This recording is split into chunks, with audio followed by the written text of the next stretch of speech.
how popularity affects us thousands of times a day. Hi, we've been talking about the ways that we are still affected by popularity and why popularity is so important. And previously, we talked about the ways that it might really be built, how our brains are set up, and even how our DNA responds and is expressed.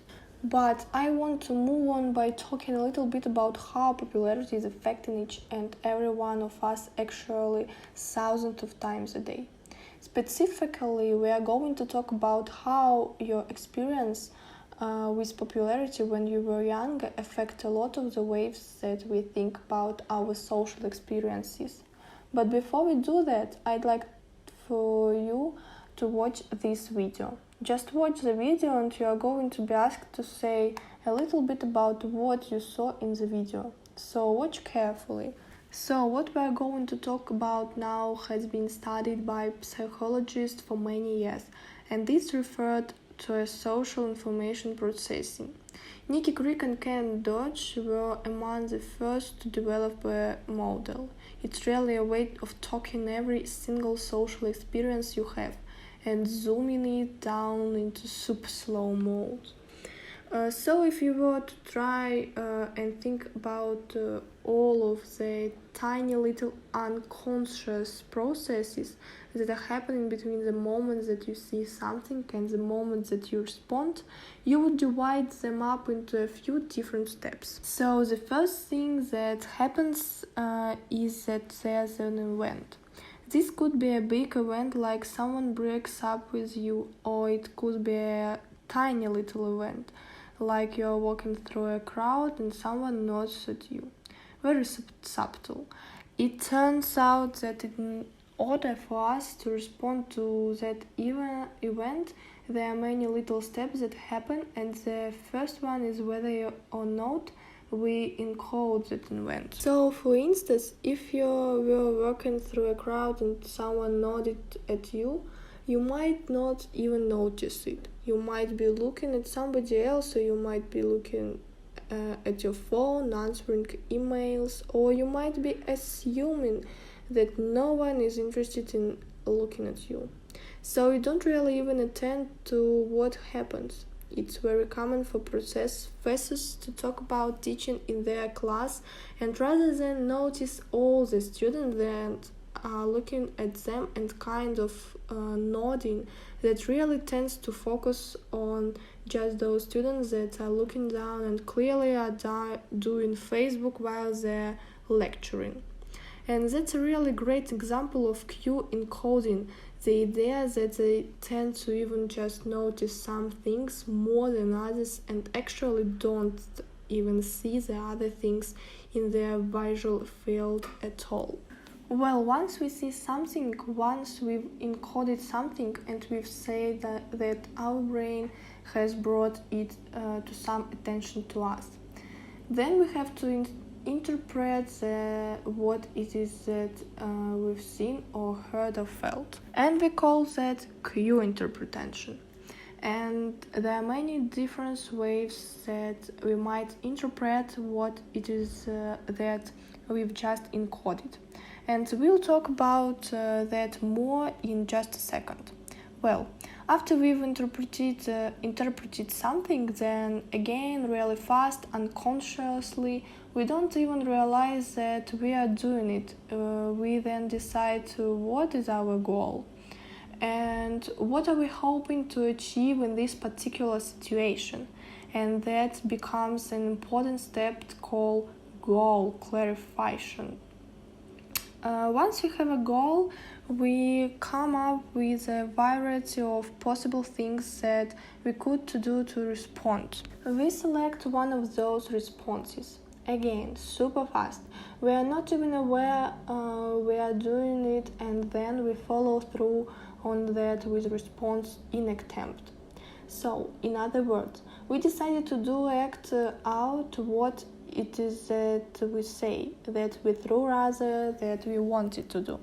And once we respond, that often produces a new event. So, for instance, if this all started by someone nodding at you and up declining to nod back, that might lead to them waving or saying hi or something like that. If you decide instead of to do something rude to them, then that might lead to someone sort of even where it would start a whole new cycle, and that it happens again and again. Well, all of this happens based on all of our prior experiences. So every single experience that we've had socially is stored in a database, and there's actually good brain research to say that when we look at how people respond to things, it often is involving centers of our brain involved in autobiographical memory. So we are very frequently drawing upon these old experiences, particularly as it turns out, experiences with more popularity as a way to understand how every social experience happens to us every single day today. And sometimes we think about these steps very, very explicitly. We'll talk about that in a second. But first, let's talk about an example where we might see this play out. And I'm going to show you 3 different pretend people and how they might respond to a similar event. So, for instance, imagine that someone walks by that look at you, that smile, and they jiggle a little bit. Well, imagine that in the queue encoding step, the first person might look at that and say, I just saw a person laughing at me. Okay, so they, because of their database, that really tended to their laughing. The second person might say, I just saw a person make eye contact and smile, so they didn't really remember their laughing at much. Their studies show that if you ask them later, they might not even recall that happened, or they might not even notice it, but they really notice the eyes contact and smile. And the third person, maybe they're kind of a person that doesn't believe that anyone would even smile at them. They have a lifetime of rejection or feeling that they are never noticed by anybody. Their studies show less likely to even notice when people to look at them, so they might not even notice anybody. Well, the next step that would happen that is cue interpretation. So that first person might say, I think that person was making fun of me. I saw them kind of laughing, and my automatic so the thing I immediately coincide that with that is, I think they were teasing me somehow. But maybe the second person who kind of was really noticed the eye contact and smile might interpret that by saying, oh, I think maybe that person's flirting with me. And of course the third person who didn't even see anybody would probably say, what person? I don't even know what you're talking about. So that's the end of them. The next step would be goal clarification. So, if you believe that someone has just teased you, that first person might say, well, in this situation, I want to assert my dominance. I really want to make sure that people don't tease me and they know that I'm not kind of person that should really be treated that way. So maybe that's their goal. But someone else might say, oh, well, I'm actually scared. They teased me and I'm a little bit frightened, or I feel really embarrassed or depressed. So I'm going to do white draw. I really want to get out of this situation. That might be a different goal. The second person who saw the exact same event as something that had to do with flirting might say, oh wow, they seem pretty hot, I want to date them. So that might be their goal in that situation. So these goals then lead to a variety of possible responses, and automatically in our brains we kind of scan and all the things we've done in this situation before, and we think about all the things that we might be able to do. So when thinking of all the possible responses, the first person might say, well, I could walk over and hit the person. I could scream out at them, oh yeah, kind of like don't do that to me. Or I could throw anything that at them or something like that. While the second person who thinks, oh, I think I'm being flirted with, and my goal here is to try and get a date out of this. They might talk by that person and give them a smile back. They might scream out to them, oh yeah. Or they might go hand them their number or say that they want to text them or something like that. So usually after we scan all of the possible things we can do, we come up with our response. We decide, okay, person number one says, I'm going to go through my book at them. Person number two might say, well, I've decided I show just them a smile. That's the best way to handle it. Interestingly, just because we decided on what it is that we are going to do, that doesn't mean that actually what we do. A lot of us have really good intentions to do a certain thing, but when we actually go and do it comes out a little bit different than we expected. So the person that decided to throw their book might decide to also scream out at the same time, take that. Whereas the second person might decide to smile back and also say something like, hey, how it's going, or something like that. So all these steps are happening really, really quickly.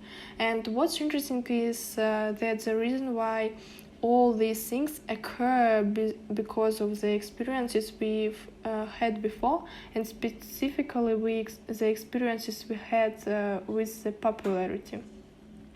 What we've learned is that we can predict how people will encode things, how they will interpret things, and so on.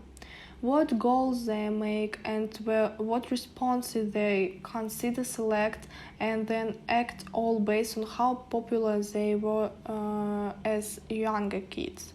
They create a template, a way of us interacting with their words, and if it affects us thousands of times a day. Sometimes we think about this very seriously and very specifically. So, for instance, imagine you've gone on a first day. There may be some of these steps that you've debated about and ruminated about forever.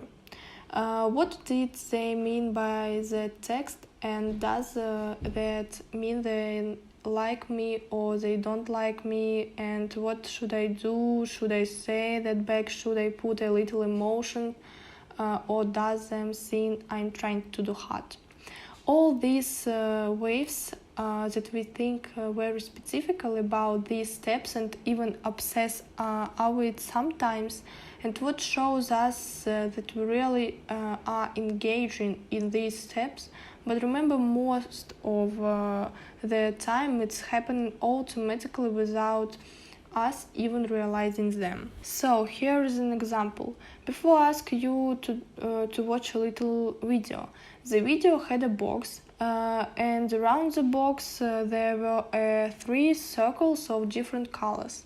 It would have been perfectly appropriate to respond to that video that what you saw were 3 circles in the box. But most of tend to anthropomorphize that video. We tend to see a story, but what the story we see, the way that we interpreted that stimulus tells us a lot of about ourselves.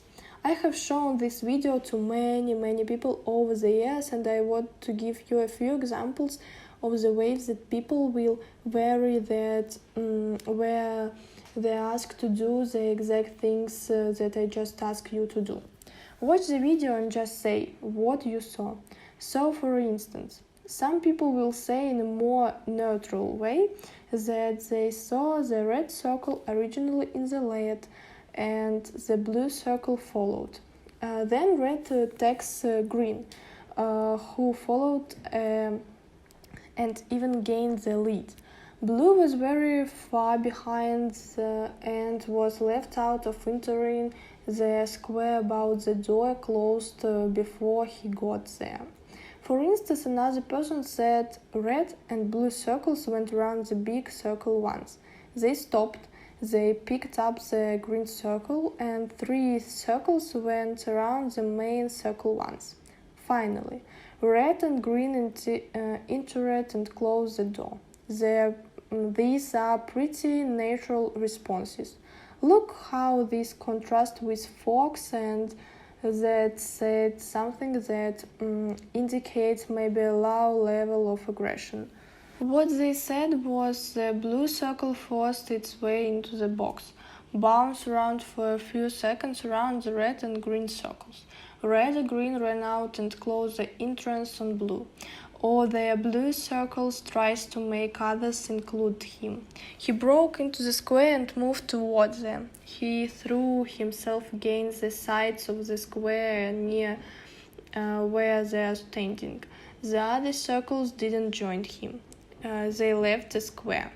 Here's another one. Blue forced its way into the room with green and red. Blue and green bumped shoulders until green was ready to leave with red because he didn't like hanging out with blue. Let me show you one more example. Here a person that saw the exact same video, but what they said suggested even more dramatic aggression. Here is what one person said. Okay, so red and green circle are chilling in the room. I think red is a female. Blue is angry and feels left out. Clearly blames green circle for including it. Breaks into the room. Looks like there are violence between green and blue circles. Another person said blue banged on the door and forced it open. Blue is very mad, bounced it all over the place. Green faced up to blue. Blue and green fought. Green and red left the room and closed the door on blue. You can take a look at some of these. Here's one of my favorite. Blue busted down the box in a violent narcissistic rage and then provoked green into a fight. Green wasn't in the mood for fighting because he was happy and friends with red. Red chilled in the corner, scared of blue. Then green took red out of the box. As you can see, these different scenarios and the ways that people are describing them suggest that there are all kinds of attributions that we make just by seeing a simple video in which we all encoded the same information. 3 circles and a box. But the way that we interpret that is dramatically different. Some people, though, that they saw circles of different genders. They accuse that once was a male, once a female. Some of them assumed a lot of aggression. Some, though, that they were just plain. All of that has a lot to do with what it was like for us growing up and how popular we were. So overall, hopefully this information will show you that popularity in fact really still does matter. It's matter in a way that affecting even single social interactions that we have as adult little by little. Our social experiences comprise a central database. We can judge the database over time, but the database is overwhelmingly filled the experiences that happened with our brains became adult brains, and that was a translation to adult things. So the experiences we had as adults and which we mostly care about popularity back then, that they're the most important pieces of that database, which is why popularity plays a really big role at that point. That database tells us what we even see in the world around us, what we hear, how we interpret that, what goals we make, and what behaviors we think about, we select, and we decide to act on. We all have biases. Whether you are very, very popular or you are very unpopular, we all have different biases. The question is, what biases do you have, and are those biases things that are helping you in life, or are they hurting you or holding you back? In the next video, I'll talk a little bit about some very common biases that we see, particularly among those who have trouble with popularity, and we will talk about how those biases have affected people in adulthood.